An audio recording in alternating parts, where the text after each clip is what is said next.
Support comes from the Missouri Forest Products Association, providing more than 41,000 jobs in the production of wood pallets, railroad ties, white oak barrels, hardwood floors, and more. Details at choosewood.com. Welcome to St. Louis on the Air. I'm Don Marsh. On April 15th, one of the most successful exhibitions ever at the Missouri History Museum will close. Number one in civil rights, the African-American freedom struggle in St. Louis ends its 13-month run. By then, 250,000 people will have seen it. It's going out with a bang, a week-long series of related events counting down the exhibition's final days. Today we're talking about the exhibition and those other events with Gwen Moore, curator of urban landscape and community identity for the Missouri Historical Society, and she joins me in studio. Gwen, so nice to see you again. Well, thank you so much for having me. What does the enormous popularity of this exhibition tell us?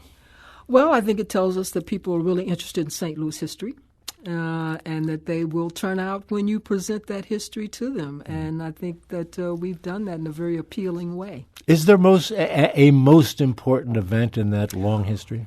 Wow, there's so many. And I think that's what we wanted to emphasize, that there are a lot of events. We really pay a lot of homage to Judge Nathan B. Young, who was a founder of the St. Louis American newspaper and, of course, did a lot of this pioneering research on St. Louis African-American history. And one of the things that he said, and he made this claim, that's why he said we were number one in civil rights, and that's where the title of the exhibit comes from, because he says we had more civil rights cases go to the Supreme Court than any other city in the nation. So that's where we start, basically. That's our jumping off point, focusing on those civil rights cases that had such a national impact. Well, of course, the Dred Scott case would have been the first and foremost on the list. The Dred Scott case was the first one in 1857, but he also discusses the 1938 Gaines versus Canada case, in which Lloyd Gaines sued the University of Missouri because they would not admit him to the University of Missouri Law School. Then there was the 1948 Shelley versus Kramer case, which is called the restrictive covenant cases, which, of course, basically ended restrictive covenants across the nation. Mm-hmm. And that final case was 1968, which was the Jones versus Meyer case, in which there were racial restrictions in housing. So those were the four cases that he focused on. Oh, that last one was the one that Frankie Freeman was involved in. Well, Frankie Freeman was involved in the Davis versus the St. Louis Housing Authority. Oh, that's right. And that did not necessarily go to the Supreme Court. It went to, the 8th Circuit Court of Appeals, and that was 1955. The Gaines case is particularly interesting and less well known, I think, than many. But there's an air of mystery around the whole Gaines story, and that's because Lloyd Gaines was an undergraduate from Vashon High School. Went to Lincoln University, very very smart young man, and he wanted to go to the University of Missouri Law School. At that time, the University of Missouri did not admit African Americans, and they had a fund that they would pay for you to go to a school outside of Missouri that would accept blacks. But that fund was very limited. I think it was something like $10,000, and they had more people applying for those funds. So a lot of blacks just didn't get a chance to go to university. So he sued. Of course, he had the support of the National NAACP. I always say he had a legal dream team. He had Thurgood Marshall, Charles Hamilton Houston, of course, and he had the local lawyers here, Sidney Redmond, Henry Espy, Robert Witherspoon, and they sued the University of Missouri, and of course, it went all the way to the Supreme Court. They won. And, of course, the Supreme Court said either you admit Lloyd Gaines or establish a separate law school for him, which they did establish a separate law school for him. The Lincoln University Law School, which was located here in St. Louis. And, of course, the mystery that you're talking about is that Lloyd Gaines disappeared. And to this day, we don't know what happened to Lloyd Gaines. And I always say we can speculate, but we really don't know. Well, let's speculate for a moment. Why not? I suppose the speculation centers primarily on the fact that he, had created this storm of controversy. He was somehow associated with all of what you've just talked about. Yeah, the story goes he was at the Alpha House in Chicago, and he had gone out to buy stamps, and that's the last that anyone ever heard from him. And like I say, we can speculate. Judge Young, for instance, who thought that maybe he had been paid off and was sent down to Mexico, which sounds a little far-fetched to me, but, Judge Young knew Lloyd Gaines, and he thought that this might have been possible. But nobody ever heard from him. His family never heard from him. So that sort of makes that theory a little untenable, because you would think that if he was somewhere else. So some people think that maybe he was, and like I said, speculation, done away with, but we don't know. Sort of a Jimmy Hoffa kind of situation. Yeah, I always say it's one of the oldest cold cases in U.S. history because it's never been solved. Another element to this history that I like to point to from time to time is the fact that many of the gains that were affected through the legal process were with the help of white people. And I think that's not always acknowledged. I mean, going back to Dred Scott, certainly there were a lot of white involvement in that. And Shelley versus Kramer, as I recall that story, when they were establishing the case, some of Shelley's white friends were in the bank creating a disturbance so they could get a hold of the deed that was part of the story. And of course, it was a white woman who bought the house. It was the straw party, and then turned it over to the Shelleys. So, in fact, Judge Young says the very first demonstration, he calls it the first civil rights demonstration on the continent, was in 1819. And he said it was free blacks and their white friends who were demonstrating on the steps of the old courthouse. I think that's important to acknowledge, too, because, that is a part of the story. Percy Green, when he climbed the arch, got all the publicity, but he was accompanied by a white climber. James Daly. It was the two of them. And, of course, when he unmasked the Veiled Prophet, he had to rely on two white women to do that because they could get into the Veiled Prophet ball. So at a time when we talk a lot about polarization in the city of St. Louis, it's important to consider that there is some nice examples of the opposite. Well, I think that's one of the things that we point out in this exhibit. And I always like to quote David Grant, who was an NAACP attorney, a civil rights attorney, and he's talking about the East St. Louis race riot. And he talked about how St. Louis became a welcoming place for African Americans that were escaping the massacre in East St. Louis. And he said it was a wonderful thing, this racial thing here in St. Louis. And I always like to point that out because I say that's not the way people think of St. Louis, especially we're talking about 1917, a welcoming place for blacks. Well, that's why I wanted to bring that up. Yes. I'm glad you mentioned David Grant, and I know his daughter, Melissa Grant, is going to be in town one of the events. She absolutely is. She's been on this program a couple of times, and she's a wonderful lady. And I didn't realize that I knew David Grant because he was the parliamentarian for the Board of Aldermen. Yes. And when I came to St. Louis, there he was. He was just sitting off in the corner. And I wish I had known his history at that time. I would have talked to him more about that. It's a wonderful history. Yeah, he was one of the leading civil rights attorneys here in St. Louis. He was involved in so many of these civil rights cases. He was represented the Colored Clerk Circle in the 1930s, which was this early civil rights group protesting employment discrimination in St. Louis. He was a counsel for the Citizen Civil Rights Committee, which was this group of black and white women that were protesting segregated eating facilities in the downtown department stores.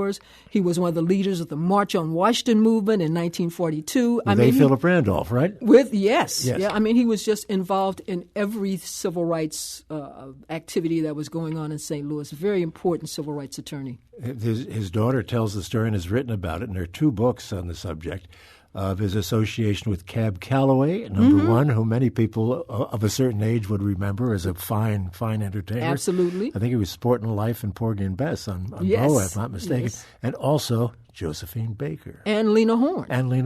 Right. None of whom could come to St. Louis and stay in a hotel. Exactly. So a lot of times they did have to stay in private homes because there were no hotels that would accept them. Yeah.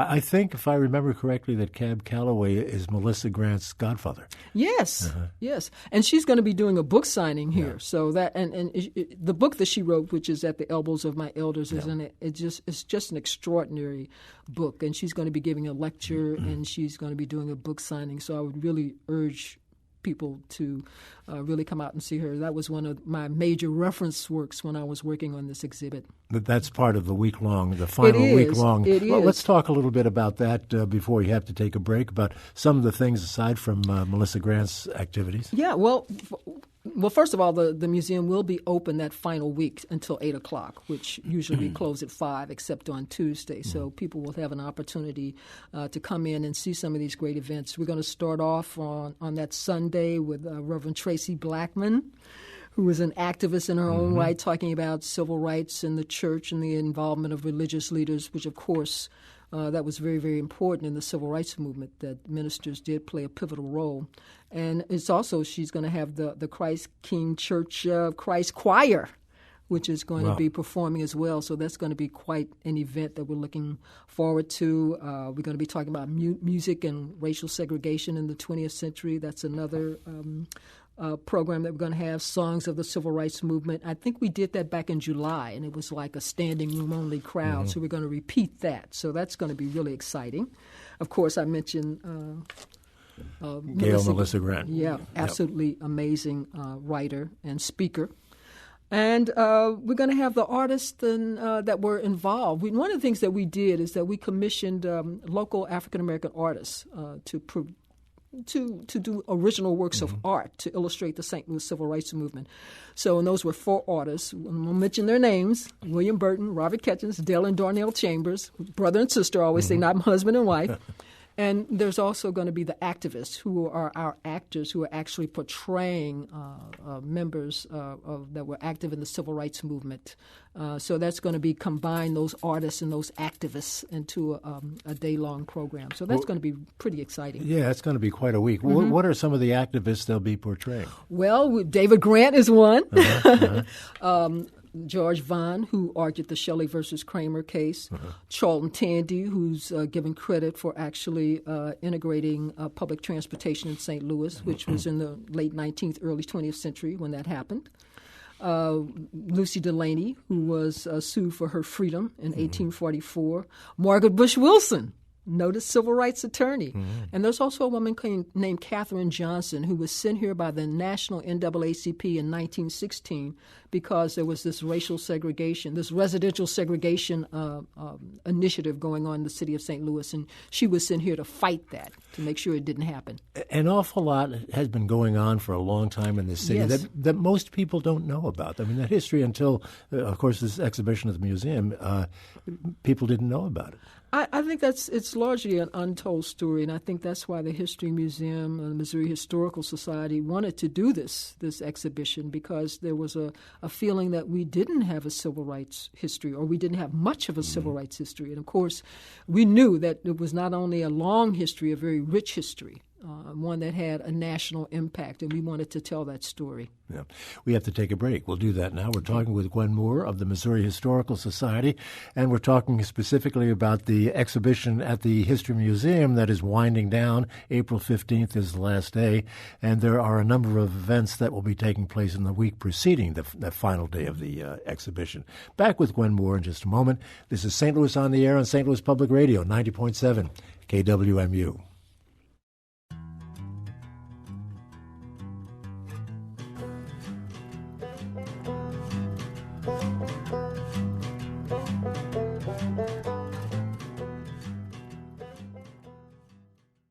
And welcome back as we continue our conversation with Gwen Moore of the Missouri Historical Society.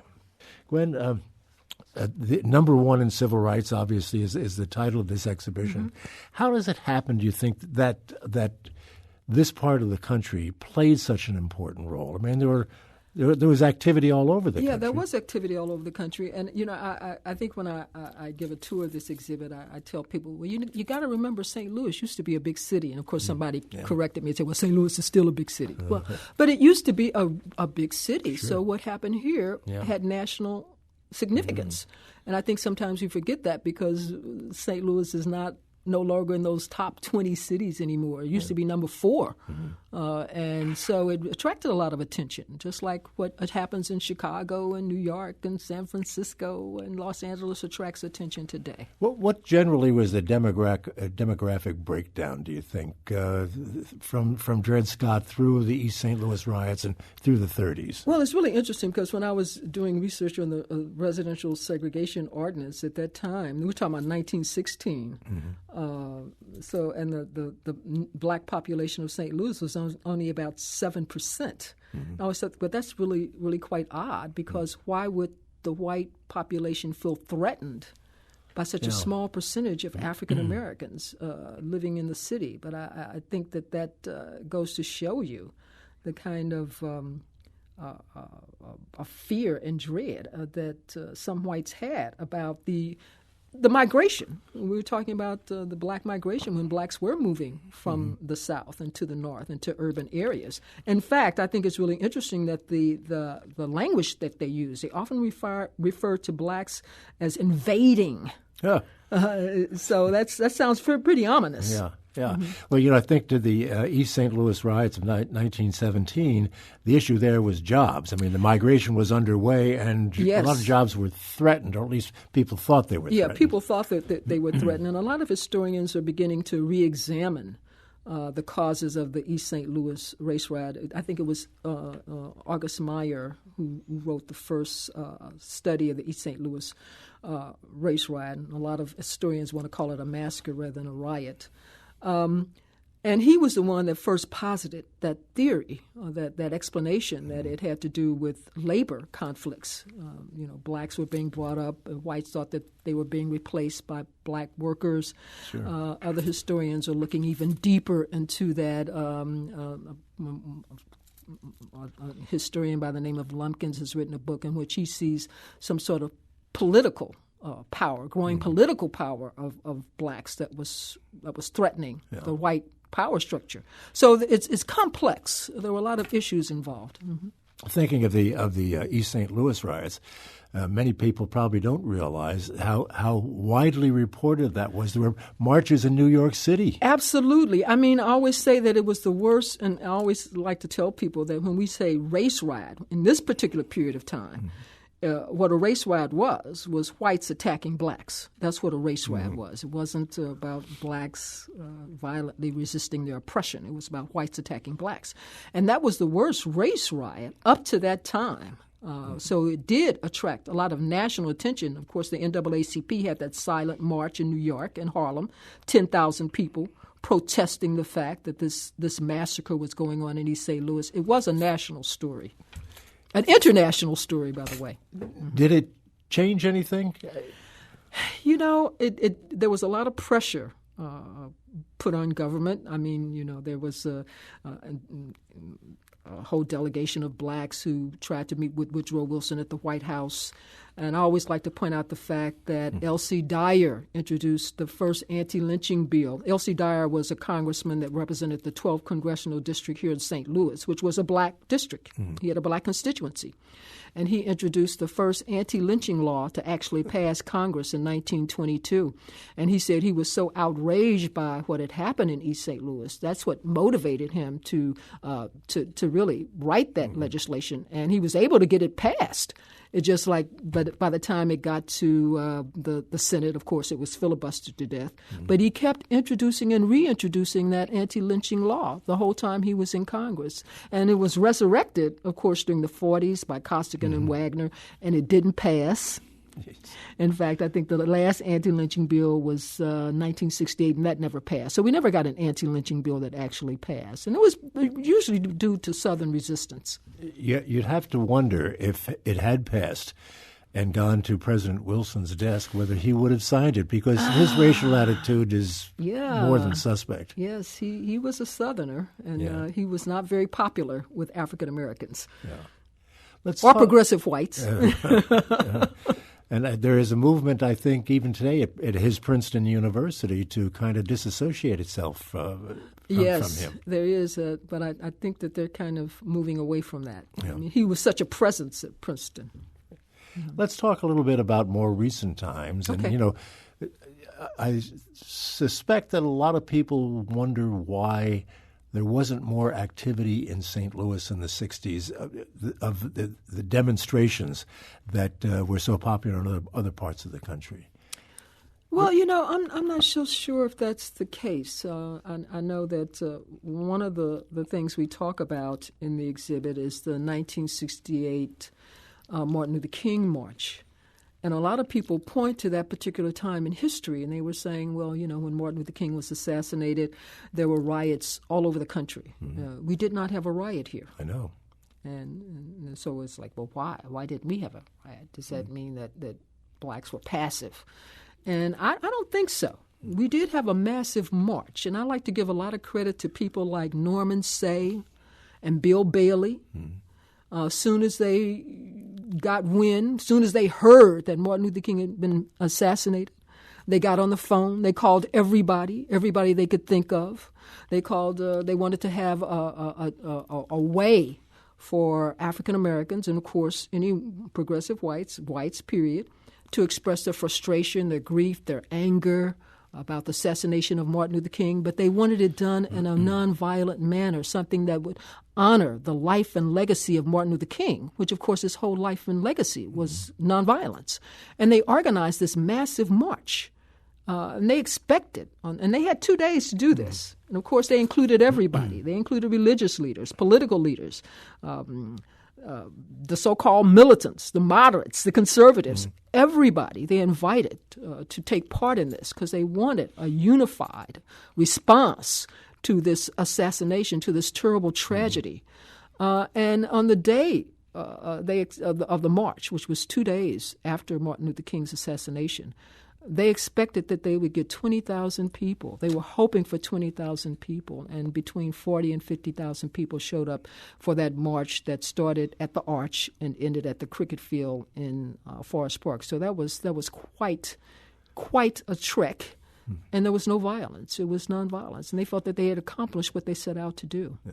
Quite different. In 1968, I was in Baltimore. The Baltimore riots that followed the King assassination were significant. 5,000 National Guards men called and 6 people killed. Lots of property destruction. It was an awful thing to experience. We have a caller here who wants to get into this conversation. Let's bring in Chris, calling from the Shaw neighborhood. Chris, what's on your mind?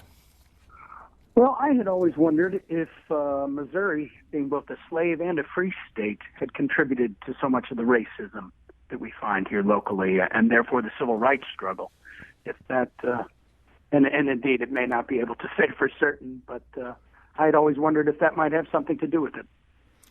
What do you think? Well, St. Louis is often referred to as a northern city in a southern state, and the interesting thing about St. Louis is that it is this sort of mixture of north and south. We were a slave state that stayed in the Union, and I always like to point out that after the Civil War, we had only 2 racially restrictive laws on the books. One was that blacks and whites could not go to school together, and the other one was that blacks and whites could not marry, and also whites and Mongolians could not marry. And I always like to point out that that's the word of the Missouri legislators, not mine. But there were no other racially restrictive laws. Now, we had Jim Crow, but we didn't necessarily have Jim Crow laws. And I think that's what makes St. Louis different from the South, and maybe different from the North. And I like to point out there's racism everywhere. I hope I don't offend anybody, but I always say this is a racist city and a racist state and a racist country. And my sister always likes to quote Malcolm X, who says the South is south of Canada. So we have a problem in this country with race and racism. We're seeing a lot of that now. I mean, this polarization is political, but it also seems to be based to a large degree on race.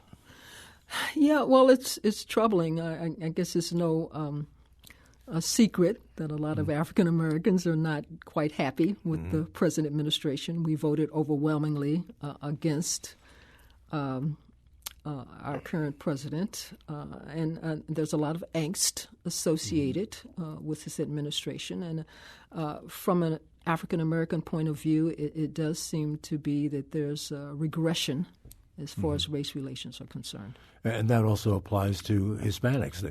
Absolutely. And others of color. Absolutely. Let's go back to the 60s once again, because we've had on this program many times Percy Green. We alluded to what he was up to. But he was also involved in some significant court cases with regard to job discrimination that he was involved in. Yeah, he had a case that went to the Supreme Court where he sued McDonnell Douglas for racial discrimination, and it established a very important precedent. And he, as Percy Green explains it, before that case, Green versus McDonnell, or McDonnell versus Green, before you could sue somebody and win for racial discrimination, they had to admit that they were discriminating. And of course, he says, of course, who's going to admit that they're discriminating? So it established rules. And of course, he always also likes to point out that, and he blames Justice Scalia, that the principles that were established in Green versus McDonnell have been eroded to the point that we're almost right back where we started as far as trying to prove racial discrimination in employment. So that was a very significant case. How important was Bill Clay, the elder Bill Clay, to the racial story in St. Louis? I think Bill Clay was very important. I always like to say that, as far as I'm concerned, Bill Clay embodied civil rights activism in the 50s. When he first came back to St. Louis in the early 50s, he took over the NAACP Youth Council and launched these series of demonstrations protesting racial discrimination in hiring and employment. Was quite the militant to the point where he was basically forced out of the NAACP because of his sort of aggressive activism. And, of course, then he went into CORE and was, of course, a leader of that Jefferson Bank demonstration. And I always like to say, we think of him as a politician, but his civil rights activism actually preceded his political activism and basically launched his political career. Yeah. He did little time for the Jefferson Bank He demonstration. did. There were 19 of those leaders that were arrested. And, and the interesting thing about this was probably the first time that we had those kind of arrests in civil rights. Oh, was it really? Yes, because when CORE, the early CORE from 1947 to 1957, there probably wasn't any arrest. There was no violence. And I think that's one of the reasons why St. Louis civil rights activism is often overlooked. How different were CORE and the NAACP during this period? Well, I think that the NAACP a lot of times has gotten a lot of criticism because it did focus a lot on those legal cases. But those legal cases were important. But they were also involved in direct action as well, which I think is often overlooked. But we usually think of the NAACP as being less militant than a group like CORE. And that's probably some truth in that. But I think those legal cases were important as well. I mean, there's the court of public opinion. You do need that kind of pressure exerted by being in the streets. But you got to change the laws as well, and that's what the NAACP specialized in. And then again, mentioning Percy Green, he was a part of a group, and I think headed a group called Action. Was that right? Action, absolutely. Yeah. In fact, I think one of the, we think about Clay being sort of forced out of the NAACP because he was a little bit too aggressive. And the same thing, Percy Green wasn't forced out of CORE, but he decided that he wanted to continue to put that kind of direct action pressure, which the CORE was kind of moving away from, and he did not want to stop that. So he formed his own group, Action. Yeah. Our time is beginning to wind down, but you had mentioned earlier, and I think everyone knows that tomorrow is the anniversary of the Martin Luther King assassination. Yes. You're going to be involved in an event at the History Museum to kind of commemorate the occasion. Yes. What's going on? This is a nationwide, in fact, it's really an international event that's being organized by the National Civil Rights Museum in Memphis, where there's going to be a bell ringing to recognize the fact that Martin Luther King was assassinated, and really institutions across the nation are going to be ringing that bell at about the time that Martin Luther King wasn't assassinated, about 6:02, 6:03 p.m., and that's going to be one of the observances at the Missouri History Museum. We're going to be participating in that observance. Right. You're going to be ringing the bell? I'm going to be actually ringing the bell 39 times, which was, of course, Martin Luther King was 39 years old when he was assassinated. We only have a little bit less than a minute left. Anything in the works for the museum with regard to the subject matter we've been discussing today, the civil rights movement or race relations? Well, I think that we realize that this is a very important topic, and we don't want it to end. We're going to continue to discuss these issues and keep them in the forefront of the work that we're doing. Well, given your background as a historian, you must be very gratified that this whole 13-month period at the museum has worked out so well. It absolutely is very gratifying, and I'm really appreciative of the St. Louis region and beyond for embracing this exhibit. And the region is very, very happy that it's happened too, obviously with a 250,000 people attending the exhibition. That's great news. Great. Mm-hmm. Gwen Moore, thank you so much for being with us. Thank you for having me. Keep up the good work, Glenn, with the Missouri Historical Society. A reminder that the exhibition, Number One in Civil Rights, the African American Freedom Struggle in St. Louis, closes on April 15th. This is St. Louis on the Air on St. Louis Public Radio, 90.7 KWMU.